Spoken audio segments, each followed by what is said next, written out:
So we used the robot and we said in the new, always choose frame 2D design. And once you are in the 2D design, you use the layout tool and nodes. And we were doing this example, if I make a mistake, correct me, which was node at 0, 0. Yes.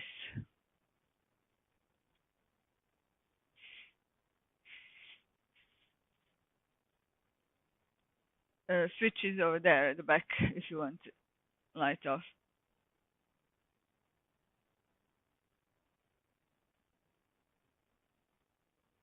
Then the next one was at 3 meters.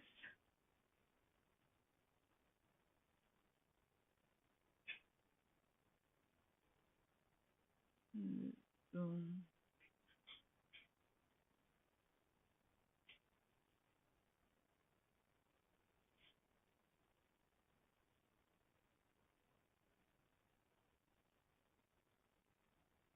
So the next node was at 3 meters, and then at 6 meters and 4 meters to the right.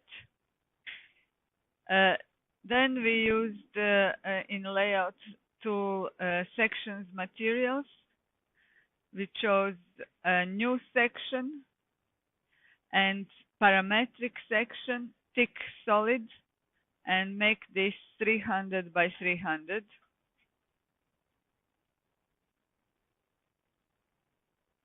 And I can call it 300 by 300 and add close. So this was adding the section. Then we were adding the bars.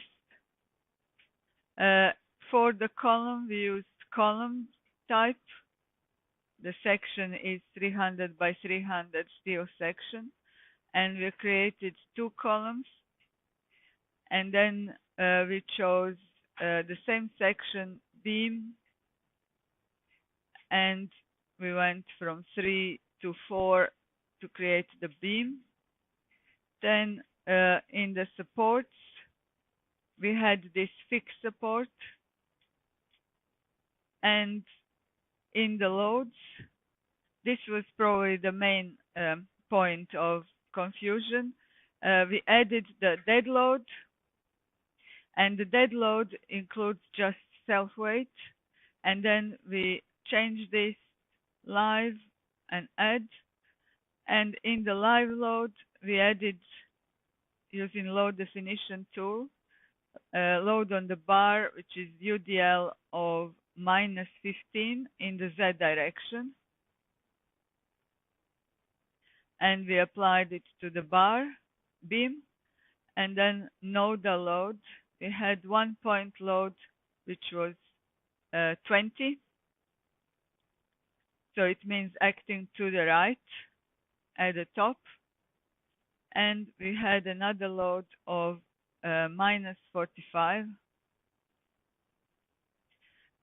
which means to the left, acting at the middle node. And we can show the values of the loads here. So this was our robot example from this morning. After this, so we said you don't need a note. You can just go through these steps. And then calculations, complete the calculation, and we can go into results. So you all managed to do this, whoever was in this morning. And we said first you check the reactions, click descriptions and all, and apply. Now, these are the reactions from the dead load, so we can change it to live load to see. These are the reactions now from the live load.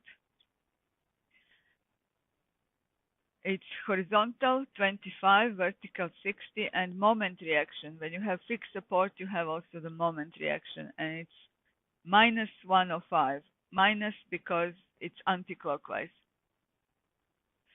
Then we can hide the reactions. Just click on None and Apply, because we want to see now the diagrams, and we can see the axial force diagrams first. Apply, and we want to enable the labels or text in order to see the numbers. So it's 60. In the robot program, 60 means compression positive compression. In our convention, we call compression negative. So anyway, the column has a compression of 60. Then if you check the FZ, the shear force in the frame diagram looks like this. And if we check the MY and apply, this was the bending moment diagram. So these were the results from robot, and now we can also do the hand calculations. We have already done in the morning the reactions, but now we can just look at the diagrams for this example. So axial force, shear force, and bending moment diagram.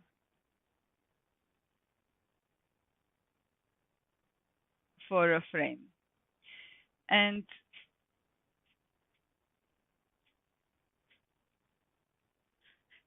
we have just to see view 100%.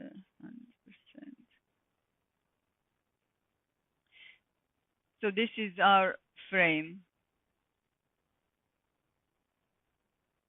with the UDL of 15. This is 20, and this is 25. Sorry, 45. 45, and the lengths are 4, 3, and 3.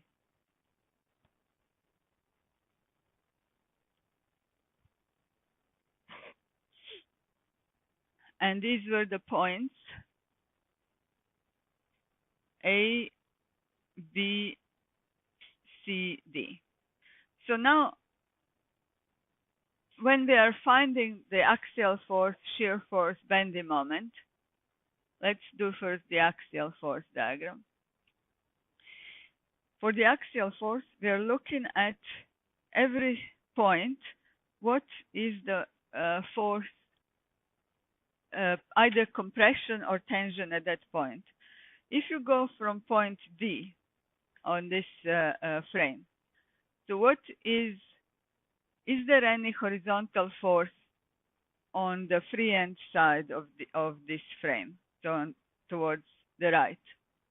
No. So the axial force on the whole of the beam is 0, because there is no horizontal load on the beam on the right.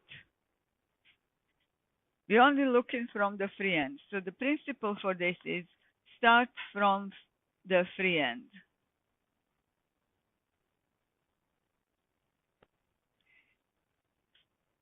Now, if we are now on the column, is there any vertical force on the free end side of the column? Well, there is, because there is a vertical UDL, isn't it? Which is 15 times 4, 60. So the column is pushed by a force of 60, which is the total of the UDL. The column has to support all the vertical load. So the total axial force in a column must be the total vertical load on this frame. So it's minus 60.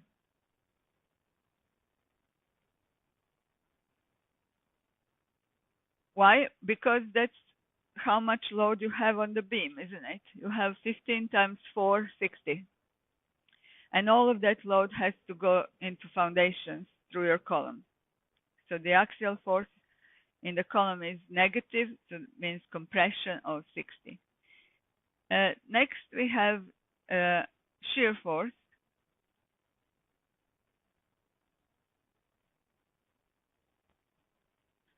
And for the shear force, we were trying some. There is a definition how you can do it, but in the morning we found the reactions here, and they were 25, 60, and 105. So if we have these reactions, if you imagine rotating this frame by 45 degrees, by 90 degrees, so that the column becomes horizontal,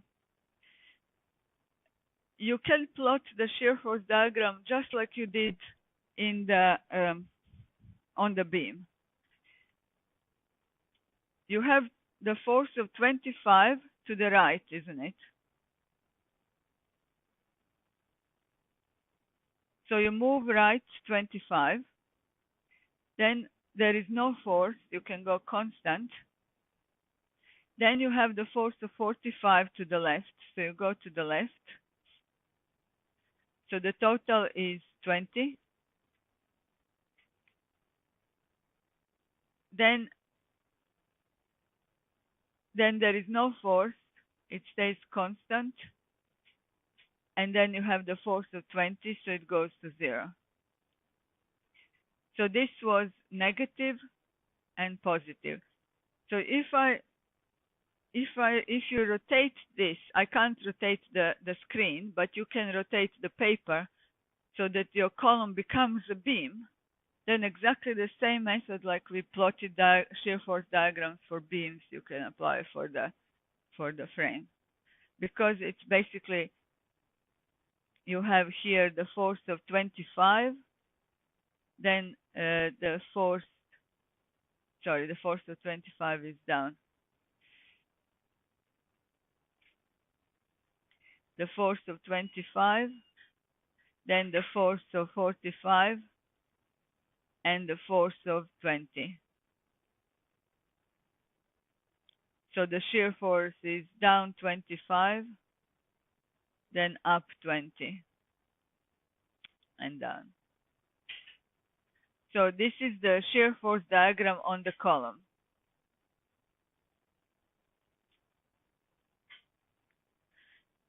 And then on the beam is just as we had done it before.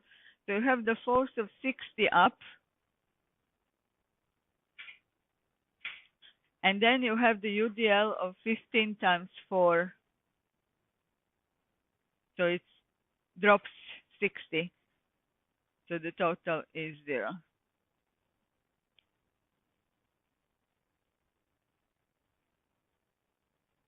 The shear force diagram you can plot the same as on a beam, just you need to rotate your structure so that the column becomes a beam, like I did here.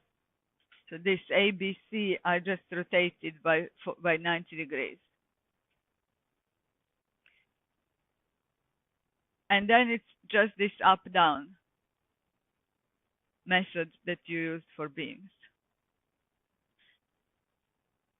That's the shear force, and then the bending moment.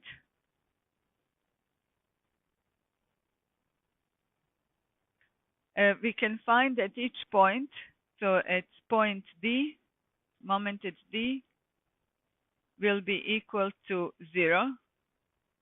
Moment at C, we are starting from the free end. So when we are at C,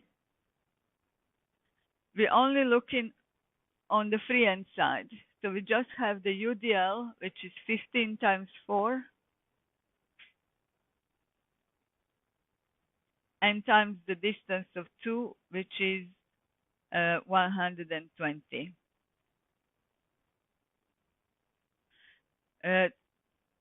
Let's see, for MC, when you are at C, you have this UDL, and then half of that, yeah.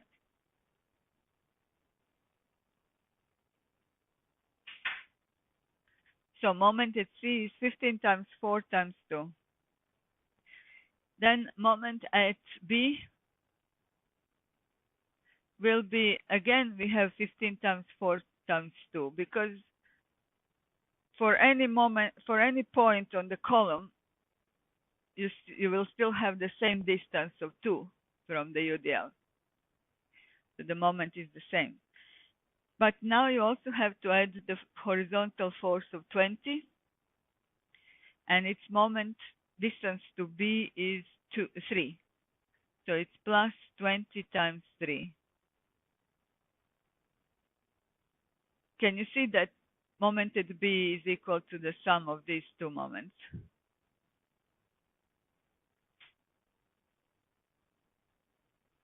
We are ignoring anything on the other side of B. We are just looking at BCD. So when you are finding the moment at B, you are only looking at part BCD, which is that UDL and the force, and that's B. So this is 3 meters, and that's 2 and 2. And finally, we have moment at A, which is equal 15 times 4 times 2 plus 20 times 3. And now we have anticlockwise 45 times 3. And this is not 3, it's 6.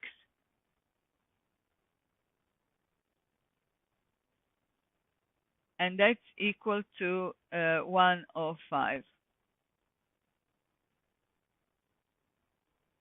105, isn't it? So on the at A, we have the moment from the UDL, and the moment from the force of 20, and the moment from the force of 45. And the total is then 105. So now where do we draw these? On the beam, if you have this kind of cantilever diving board kind of structure, you will always have the moment at the top. So it's the hogging moment, which causes tension at the top. And then you have the parabolic distribution. So it's 120. This one I haven't calculated, but this was 180.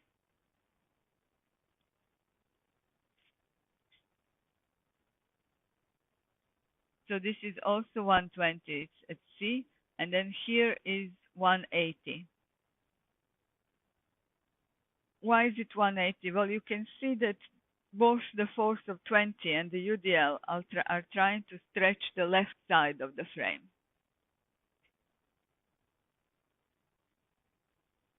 So if you push that frame this way, its left side is being stretched and right side compressed. So this is 180, and then here at the bottom we have 105. And here is the straight line. So in this way, we have shown that we got the same answers as we got in the robot analysis. So that both sets of results have to match. The second part of hand calculations was now to find the stresses, and we found sigma from axial force. What's the formula for the stress from compression or tension? Stress from axial force. Force over area. So axial force over area. We have axial force of 60 kilonewtons. If you want it in newtons because we want stress to be in Newton per millimeter squared. That's 60,000. What's the area? 300 by 300 millimeters squared. So when you calculate 60,000 divided by 300, it's 0.67 Newton per millimeter squared, which is also 0.67 megapascals. So this is the stress which is constant everywhere in the column, is the stress from the axial force, from the compression. So that UDL, which is on the beam, is pushing the column with this stress. Then we have added stress from the bending moment. The normal stress from the bending moment is equal to moment over second moment of area times y. And these are the formula you need to know for your exam. The moment we found at A, the moment was 105 times 10 to the 6 Newton millimeters. The moment is in kilonewton meters, but we want it in Newton in millimeter units, so it's times 10 to the 6. What is I? What is the second moment of area? I'll write it here. I is equal BD cubed over 12. So that is 300 by 300 cubed divided by 12. And it's 675 times 10 to the 6.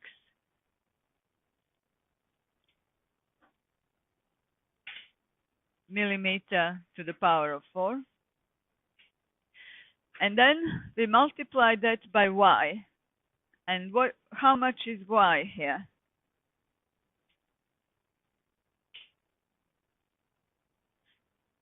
For a rectangular section, what is y? Half of the depth, so it's 300 over 2, isn't it?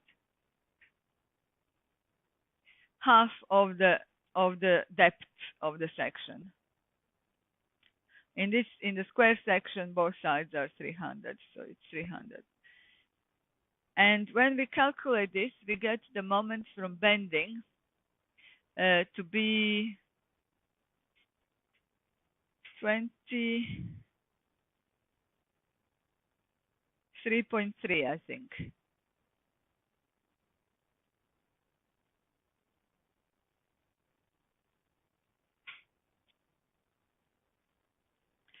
So it's 23.3 newtons per millimeter squared is the stress from bending.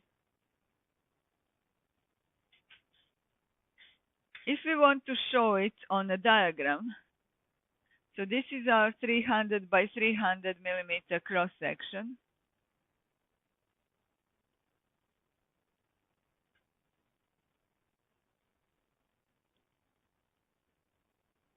And the neutral axis goes through the middle because it's symmetrical.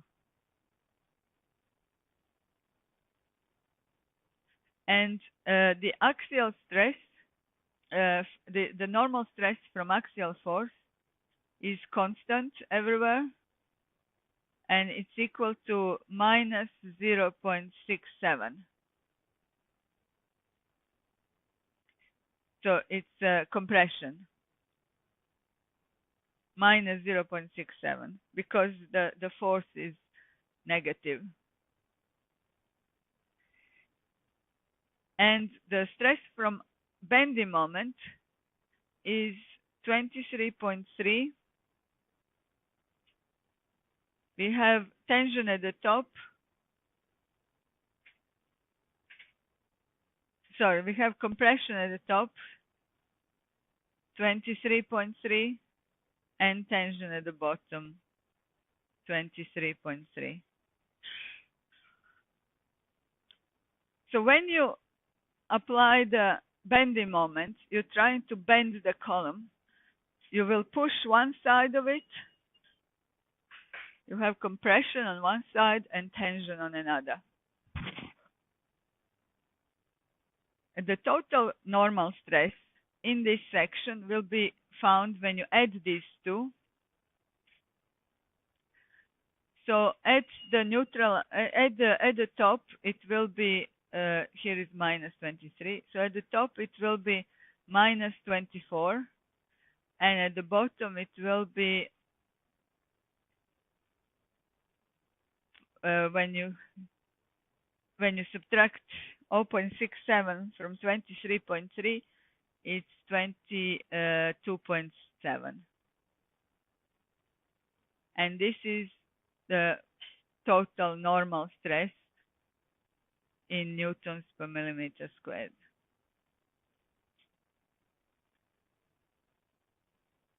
So this is typically what you will need to do for your test on the 7th of May.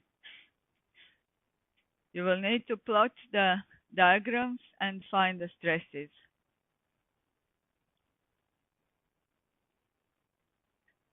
Sigma, so these are the formula that you will need.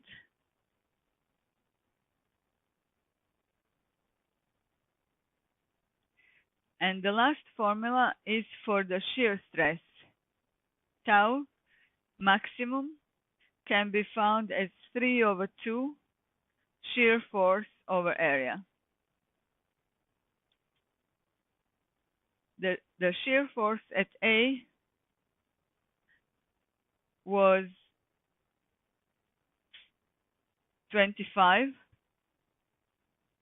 So it's 25,000 newtons divided by 300 times 300 millimeters squared.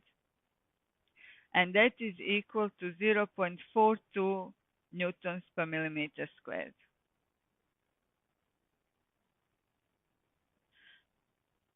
So normal stress from axial force and from bending moment, and shear stress from shear force. We need to find the stress because the stress should not exceed strength, which is 275. So if we know the stress, we know how much our section is experiencing. And now this shear stress on the diagram will look like this. The maximum value is in the middle, and it's 0.42, and it's 0 at the top and bottom. So this is tau in Newton per millimeter squared. So this is what I will expect from you to write as hand calculation, not more, not less than this. I will put it on the VLE so you can have a look at it. But now let's just briefly go back to robot. How are we going to display the stresses? Well, first of all, we can see that our diagrams are correct.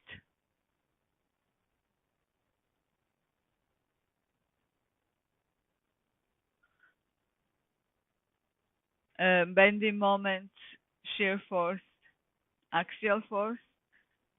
We can now go to results stress analysis bars.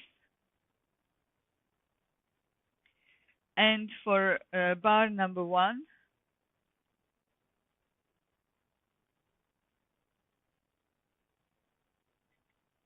it will plot the diagram of stress.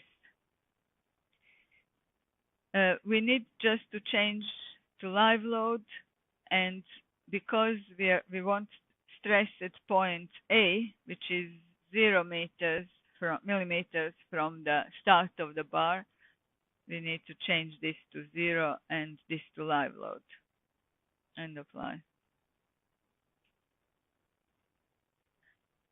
And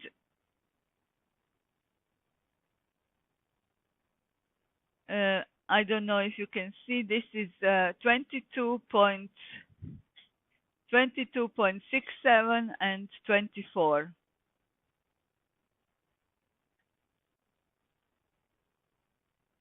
Because it's on the column, it doesn't matter which I drew it the other way around, which doesn't matter because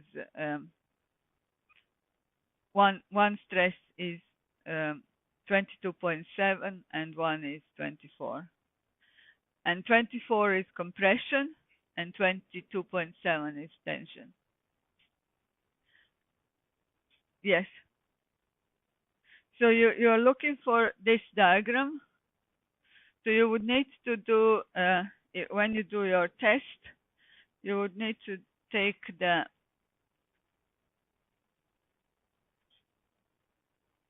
snipping tool, new, and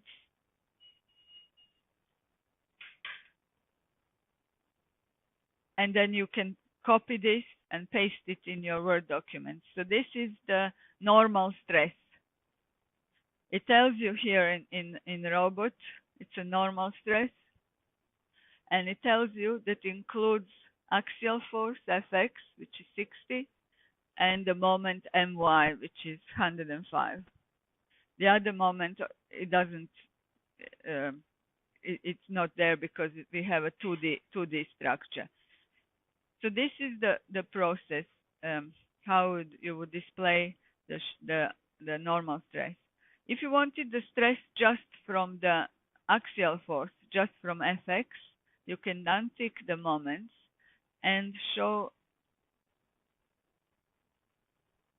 it's constant and it's 0.67.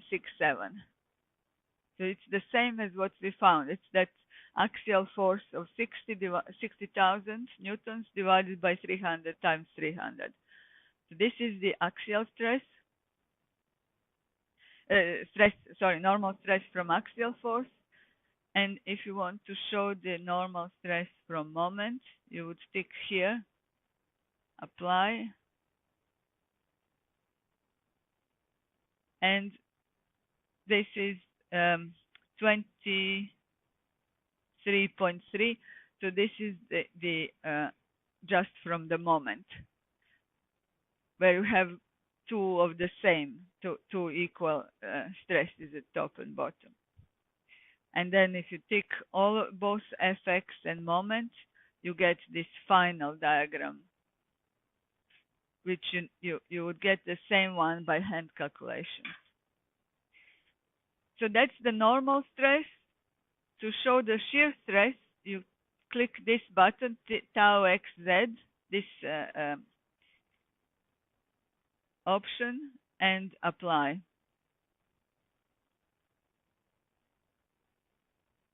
And it shows 0.042, 0.42 megapascals, and the diagram is parabola. So you would then need to take that snippet as well and put it in your Word document with the results.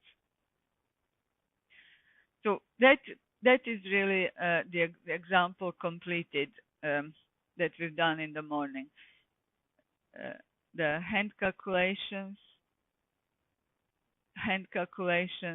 which completely 100% match what the robot gives you.